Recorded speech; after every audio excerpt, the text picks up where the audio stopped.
रामायण के सबसे शक्तिशाली भाई बाली और सुग्रीव, उनका जन्म एक स्त्री से नहीं बल्कि एक पुरुष से हुआ था। ये सुनकर अजीब लगता है, लेकिन यही है रामायण का वो रहस्य जो बहुत कम लोग जानते हैं। कहानी शुरू होती है ब्रह्मा जी के एक आंसू से। उस एक आंसू से जन्म हुआ एक दिव्य वानर ऋक्षराज। उन्हें आदेश मिला, सुमेरु पर्वत पर रहकर धर्म की रक्षा करो। समय बीता। एक दिन घने जंगल में भटकते हुए ऋक्षराज को एक रहस्यमयी तालाब दिखाई दिया। शांत, चमकता हुआ, लेकिन भीतर छुपी थी एक अनजानी शक्ति।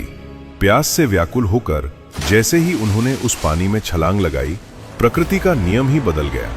पानी से बाहर निकले तो वो वही नहीं थे, वो बन चुके थे एक अद्भुत सुंदर स्त्री, इतनी दिव्य कि अप्सराएं भी उसके सामने फीकी पड़ जाएं। उसी क्षण देवराज इंद्र और सूर्यदेव वहां से गुजर रहे थे। दोनों उस रूप को देखकर मोहित हो गए, और फिर कुछ ऐसा हुआ जो आज के विज्ञान से भी परे है।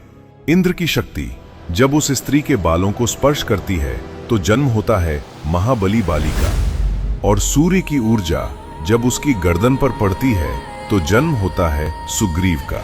सोचो, कुछ ही पल पहले जो एक राजा था, अब वही 2 बालकों की मां बन चुका था।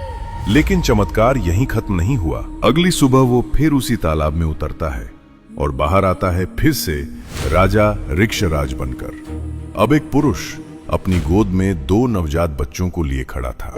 ये दृश्य सिर्फ चमत्कार नहीं बल्कि एक गहरा संकेत था। जब वो ब्रह्मा जी के पास पहुंचे, ब्रह्मा जी मुस्कुराए।